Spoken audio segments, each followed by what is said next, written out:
adventure in Pipeman on W4CY Radio.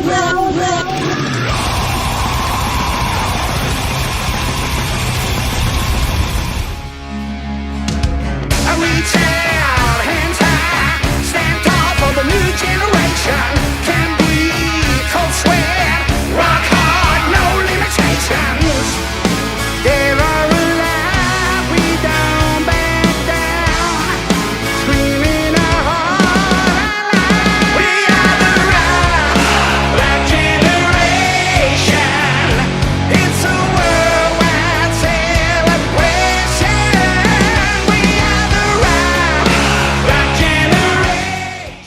This is the Pipeman here on the Adventures Pipeman W4CY Radio, and I'm excited about my next guest is because, oh my God, it's like one of the longest hiatus in history, and I'm very excited about the new music.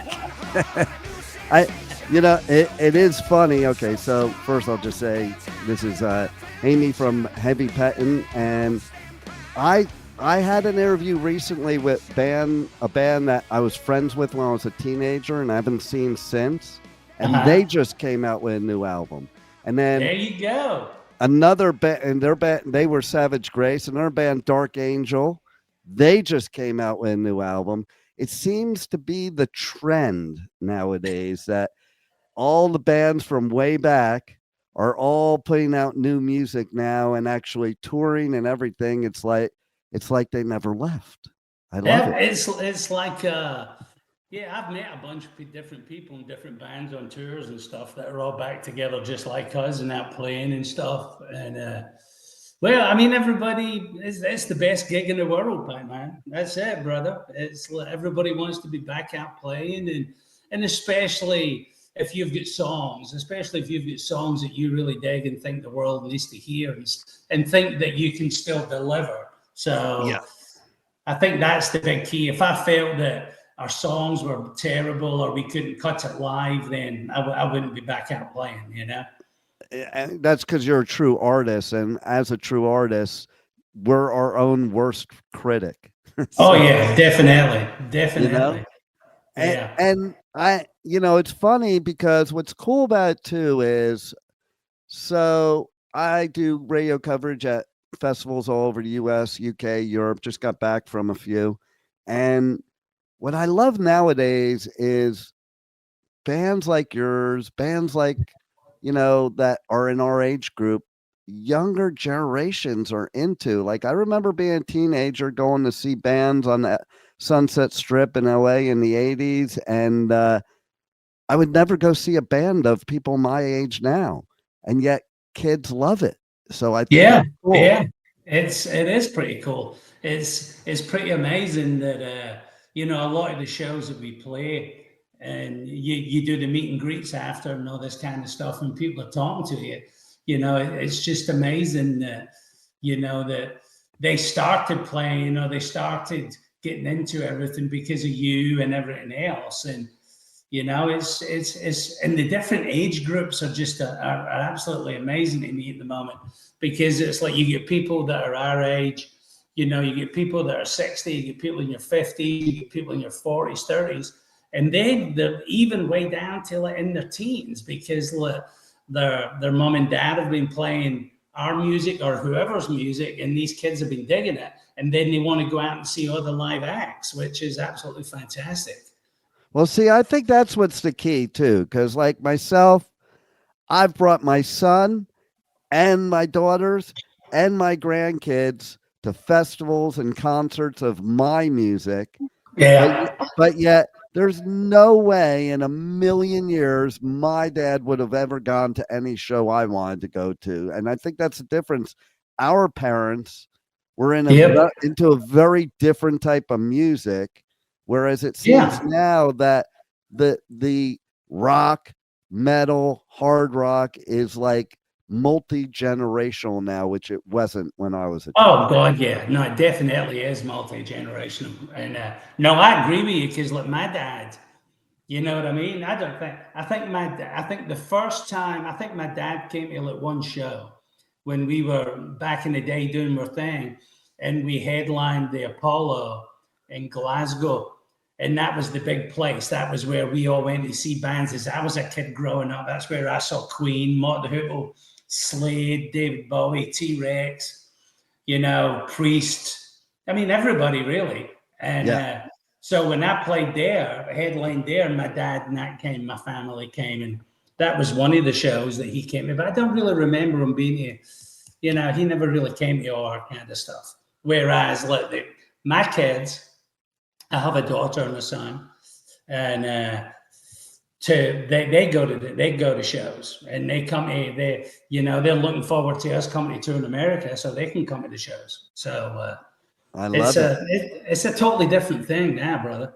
Oh yeah, and I think it's great because it's just made rock like bigger and better than ever. Hell yeah, definitely. I totally agree with that. It's pretty amazing to see, and you know, and you see all the younger faces in the crowd and all that into all the music, and then you get the chance to meet them after, and it's pretty awesome. I really dig it. So my question is what is it that lit the spark after a triple decade hiatus? Well, I think it was actually, I'd moved to, well, I've lived in America for a long time, but I moved to Florida, and I was sitting on the beach with one of my daughters then, and she was just talking about, Dad, you need to put the band back together and da-da-da-da-da. And I was like, man, there's no chance of that. None of us like each other. You know, we haven't spoke to each other since, I mean, the last time we all spoke to each other was in 2007, where the Japanese, everybody always wanted to put us back together. And for whatever reason, nobody would do it. But we're all in different places. And then the Japanese get in touch with us, and they offered a whole bunch of money and an album and a tour. And we all thought about it and said, let's do it.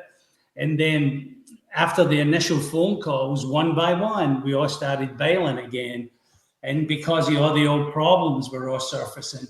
Yeah. And so we ended up walking away from it. And then fast forward to 2016, the end of 2016, my daughter was talking to me, and I said, you know, you're right. I see a lot of bands getting back together. I said, let me think about it.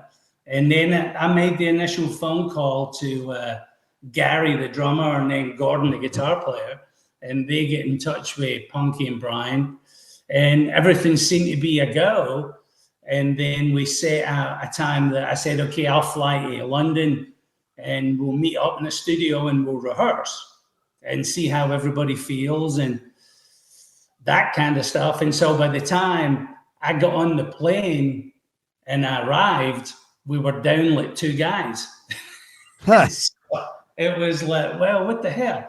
And so we ended up getting two other people, and that was it. That really was the whole thing. No, eventually the original people, except me, decided they didn't want to do it, and so I kept on filling those spots. You know, we're finding really good musicians, and until I get to where we are now, and it's like I really believe everything happens for a reason. Yeah, and we are now at the best part of Heavy Pettin there's ever been. You know, we're a much better band live. Everybody's a great musician, and we've got some great. I mean, we're writing great songs, and the album is fantastic. So I know I'm not dogging what we did before, but I think it's like everything moves forward. And back in the day, we were great and fantastic, but I think there was time took its toll, and now it's set for this new version of Heavy Pettin, which I think is just faster, stronger, tougher, and ready to rock, you know? Well, you know what I think the key to that is the fact that, you know, basically you get to a certain stage of in life, and some things are set aside that allow you to get along with people in a band that you handpick better than the people you started with when you were teenagers that you grow up and then you don't really like each other. Like I would never, 99% of the people I hung out with as a teenager, I would never hang out with today. Yeah, that's actually a good equation about it. Yeah, it really Right? is. You wouldn't, and we had a great time. Don't get me wrong, we had an awesome time, selling millions of albums, doing whatever, touring the world with everybody, and but eventually things happen, and that's what happened to us after about 10 years, a tour of recording, touring, touring. It was like it just took its toll. And we just did not like each other, That's what ends up happening, I think. When you're spending that much time with people that maybe you grew apart from, that's what kind of happens, is the way I look at it. Yeah, it is, and everybody had different interests. I mean, we from 1980 to 1990, it was like by the time 1990 came, everybody had different ideas of who they wanted to be, what they wanted to do. And and a lot of that just didn't mesh with the five of us, because we all had different aspirations about what we wanted to do musically, band wise, everything. So you got to be on the same page. Bottom line, especially if you're going to go do tour dates and spend time in the studio, like you have to like each other. No, that is a plus, and that's a big prerequisite for me now. I need to like all the people I'm hanging out with before I'll go and spend time, Exactly. And I love it that it was your daughter's idea, because that just hammers home the point I talked about in the beginning. Like, if my dad said, let's say he had a band when he was younger, I don't think I would have ever said to him, hey, you should get the band back together. I'd be like, Dad, really? I'd be like, really? Okay. Forget it. That was your past. So I think that's really cool. I think it's really cool your daughter did that. Like, it is. She still takes the credit for it. I love it. Well, of course she does. Mine would too. So wait, you can't see my whole shirt, but what my youngest daughter bought it for me. It said, "You can't scare me. I have 3 daughters." Oh, that's true. Yeah, very true. Right? We're in Florida, by the way, because that's where I'm at. I'm in my studio in Florida right now. I'm in the Panhandle. I'm in a little place called Mexico Beach. Okay, yeah. The daughter that bought me this, she lives up by Navarre. She's on the turtle team in Navarre Beach, so not far. Oh, okay. Yeah. That's only a couple hours away from me. Yeah, I'm in South Florida, where it's a lot crazier. We call where you are Southern Alabama. We don't even call that Florida. Roll Tide. Right? Oh, man. So, yeah, I was listening to the new album, and, man, it is tight. It is really, really good. And, it's modern, but it brings me back to those feelings in the 80s. Like that. I feel good. I appreciate that. It's like, and Pipeman, that's what we wanted to do. I mean, it's like what we didn't want to do. I mean, we took a lot of time getting the songs together. My partner in crime, Davey Aiken, he's my guitar player. He's one of my closest friends. He's a great guitar player, great songwriter. And so when it came to writing the songs, we took a lot of time putting the songs together and getting the kind of sound that we felt that we wanted. And it was one of those things it was like we wanted to keep true to Heavy Pettin, with all the melodies and all the harmonies and all that kind of stuff. And it's not that hard to do with my voice, because obviously my voice goes through all the different songs, and I'm the singer for the old Heavy Pettin to the new Heavy Pettin. But we wanted to keep as close to that kind of thing as we could, but we still wanted to be the kind of band that we wanted to be. We wanted to be heavier and everything else, but we did not want to do was just for, like you see a lot of bands doing now, that they just all of a sudden become this real heavy band. Right. You know what I mean? And it's like, wow, that was different. That's totally different from where they used to be. And so we didn't really want to do that, but we wanted to have that. We want to be able to kind of straddle that fence properly, where we had old Heavy Pettin for the older fans, and then for newer fans, just to keep it modern and where they could relate more to the sound of the music and stuff. And so that's why you hear stuff like, like Faith Healer, which is an example of, that's like basically a drop D kind of real heavy guitar kind of tune, but then you have all the melody and the harmonies, and the chorus and stuff like that. So, but I appreciate you saying that, brother. Thank you.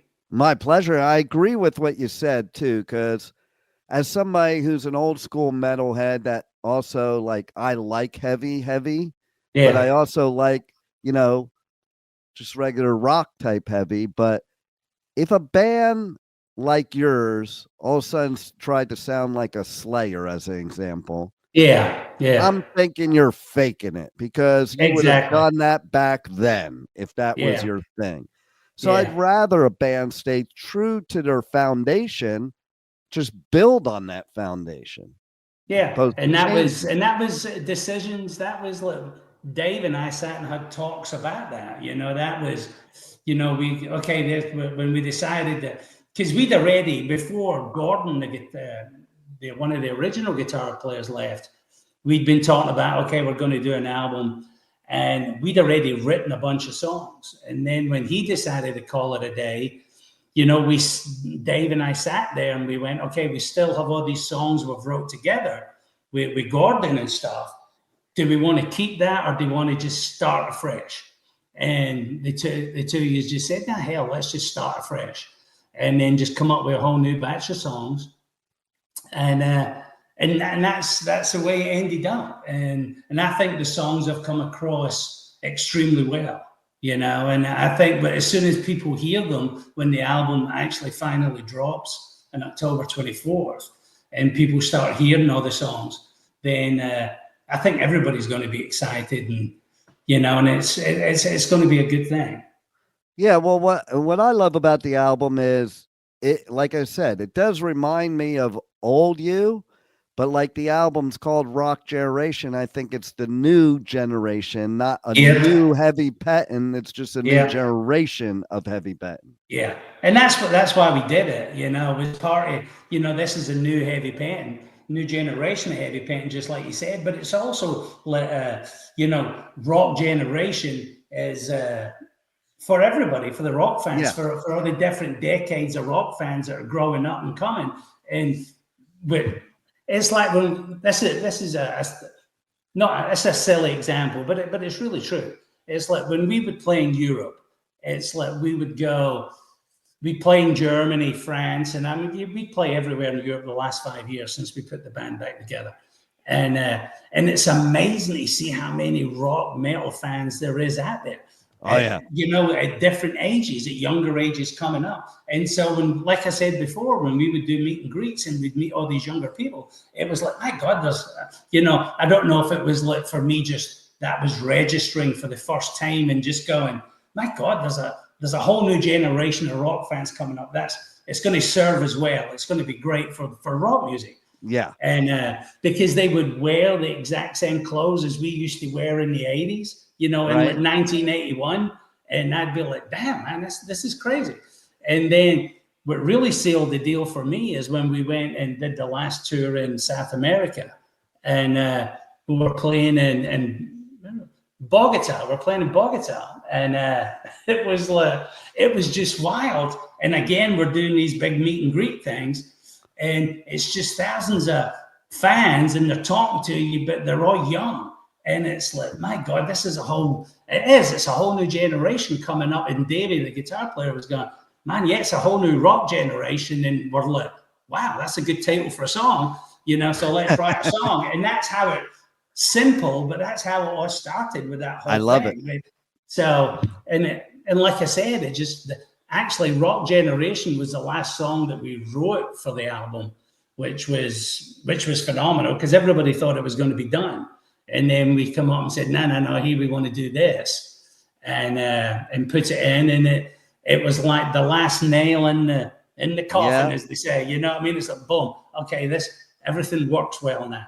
I'm happy with this. So it's a perfect name too for everything we've been talking about here, like you're saying. It's exactly like, it describes it perfectly. And I had my own experience what you're talking about, because the first time I started doing music festivals over in Europe and the UK, I was like flabbergasted because there were bands that I thought were gone all these years, and they weren't gone. They were just playing in Europe because the Europeans, the way they love music, you know, and they they're not like trendy about it. You know, you turn on the radio when you're driving through Europe and you're hearing 80s music. Yeah, no, it's cool. It's like you see, and especially in a lot of the festivals that we play in the summers and stuff, you meet a whole bunch of different bands that had started at the same time as us, like in 1981, something like that, you know, and just like you, I'd be sitting there going, "Oh wow, man! I thought you had split up or something." You know what I mean? And it's like, "No, you're playing." It's like, "Oh wow, well that's good," you know. And there was a couple of bands like that. I won't name the bands, but there was a couple of them that I'd been friends with back in the day, and then I thought they'd called it a day. And then they're like, "No, we've been playing for years." I was like, "Well, damn, okay, that's awesome." It's wild. I love it, you know. And there's so many of them too. Like it's like. I went over there. It was like discovering new music that wasn't new music. It was my old music that I used to love that I thought didn't exist anymore. yeah. It's kind of, it's a small thing, small world, man. It's like, but it's awesome. Even the idea of your 14-date tour with Uriah Heep and April Wine. I mean, that just brings me right back to the 80s. And again, those are bands that I know now are around. But I would never have conceived them of still being around today if I was just in that sheltered American, you know. Yeah. And Uriah Heep, I mean, obviously Uriah Heep are just an awesome band. They've been around from the 70s and they've got some great, I mean, they've written great songs and they still have a massive following all over the world. And, and so they've been out for, I would say, I don't know, because I think the new album, their new album, The Magician's Farewell, I think it actually is like a farewell tour. I'm not, you know what I mean? I don't know. It seems to go on, but they played a whole bunch of shows when the album came out, and then now we're into 25, and obviously towards the end of 25 now. That we are, so we're doing we're doing the first European leg with them. And also we're starting 26 with them. We go back out in 26 and do another 16 shows in Scandinavia. And then there'll be, you know, then who knows what happens after that, because obviously they're going to come back out and they're going to come to America and they're going to play all over in 26. So, you know, it's like seeing all these great bands. It's great to go see them now because, you know, A, you never know who's still going to be around, and B, how long are they going to keep on playing, you know? So if you get a chance and you love live music, you know, catch all these bands, you know, before they all just vanish and disappear. Right. I mean, look at all the older bands that were all great, you know? Yeah, look at Ozzy, you know, and what's amazing about Ozzy is what we're talking about too. Like the whole world and every generation is mourning his death, and that just blows my mind how great. Oh yeah, I think Ozzy transcended any kind of little pigeonholes that you would want to put him in. It's like everybody knew who Ozzy Osbourne was. Didn't matter what you did in your life. I'm sure there was a few people on the planet that really never knew who he was, but most people in every planet that were into music and every country on the planet knew who Ozzy Osbourne was, you know, and all the way from Black Sabbath to solo stuff. So totally. And so some bands too, like and to your point, some of them are even better live now. Like I was just doing coverage for Hellfest and Scorpions played. And I've seen Scorpions, I can't even count how many times. Like I always used to see them in the 80s all the time. Their live show at Hellfest was probably the best live show I've ever seen them do. I mean, I hate to say it, but I said it while I was there. They played right after Priest and they blew Priest away. And I've always loved Priest, so nothing against Priest. Oh, I'm a huge Priest fan as well. And Yeah. I'm a Scorpions fan. I love the Scorpions. And, you know, but I guess it's maybe it's that age-old thing. It's like what is it people say? It's like a fine wine. Right. You know what I mean? And some people, and obviously you have to be real lucky because, I mean, obviously the older you get and you're doing it, some people are not able to do it as good as they used to. But then there's other bands that, like the Scorpions, like Priests, you know, like Rob Halford and all that. Good God, man, they're just as great as they've ever been. But how does Halford have that voice still? Like, there's so many singers that can't do what he still does. He doesn't sound any different to me than he did in the 80s, his voice. No, I mean, it's it's just phenomenal to me. And just like Maiden, you know what I mean? To me, Maiden put on a better show now than they did back in the day. Oh, yeah, 100%. And they're awesome. They are better now than they've ever been.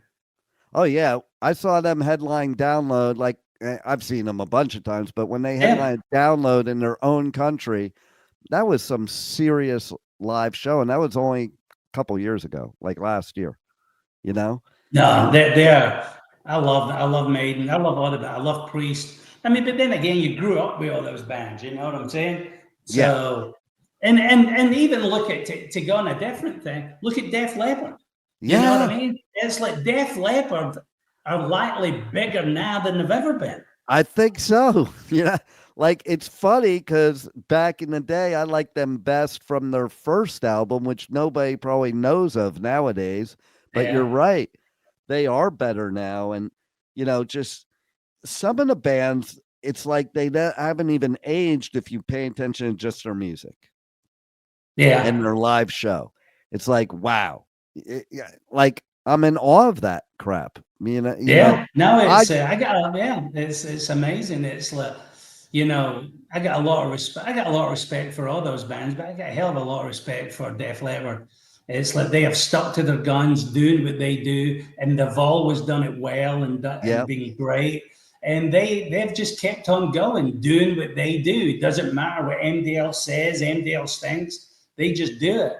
And to the point now, it's like, you know, they're just a massive stadium band, and which is absolutely fantastic. You know, it's amazing. I even you'll love this. A couple weeks ago, I was doing a festival, and Ringo Starr played. Oh wow! And oh my God, I have like 160 bands. Ringo Starr's band was in my opinion, and many others, the best of the whole festival. And he's in his mid-80s, and he was running around stage and doing jumping jacks. I'm like, that's my idol. You know, like if I could do that in my 80s, you're my idol. If I can do that in my 80s, I mean, I'm that way now, but I'm 58. You know, might be a whole different story in mid-80s. Like, so it's like, I think music too keeps you young, keeps you alive. Oh, yeah. No, I totally believe that. I believe that completely. Totally. You know, it's kept me young for, you know, I mean, because age is just a number, you know what I mean? But when you're in the whole rock business and you're doing all that, it's like, it's pretty amazing. It does keep you young. Totally. And I agree with you. Age is just a number, because like my youngest daughter, I'll bring her to festivals with me sometimes, and she'll be like halfway through the first day, Dad, I don't know how you do this every weekend because I'm done already. And me, like I'm outlasting everybody, because it is the passion and the energy of music that keeps us like this, in my opinion. And that's you know what I mean? I don't want to dog other kind of forms of music or anything like that, but it's like rock music and metal and all that stuff is always going to be here. You know what I mean? Because of the passion of the fans. You know? 100%. It's just amazing. So, you know, long may it continue, you know?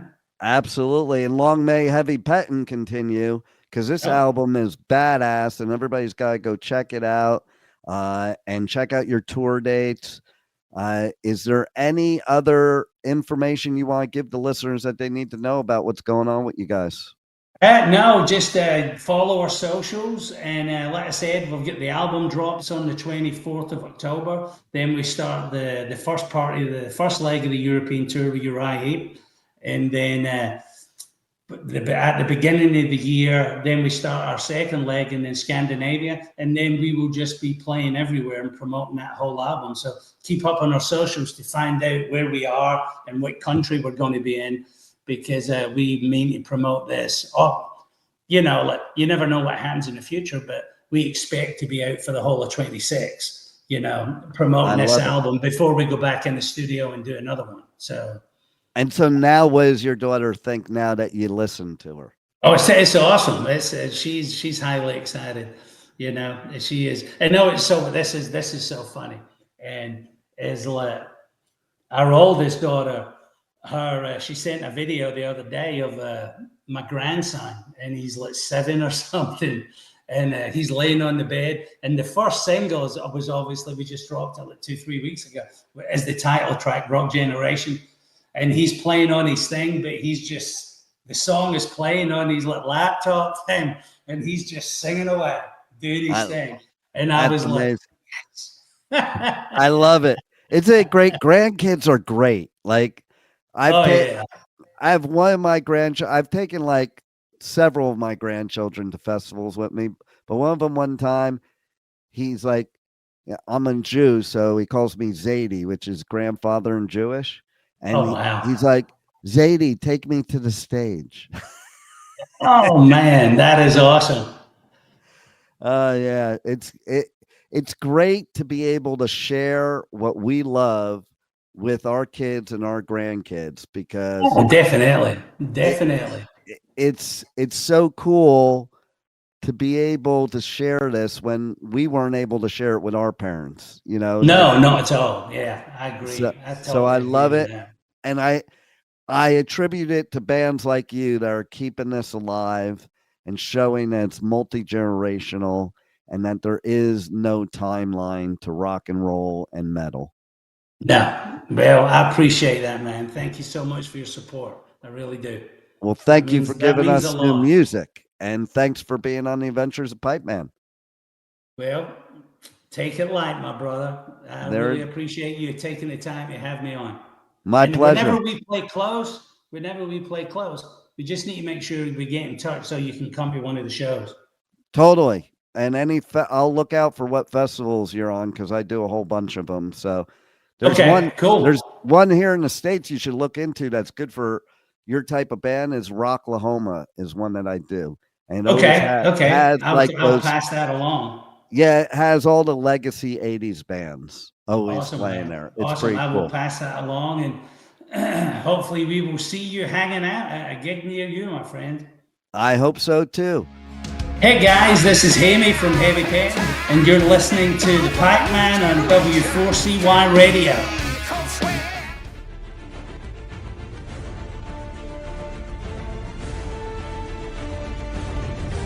Thank you for listening to the Adventures of Pipeman on W4CY Radio.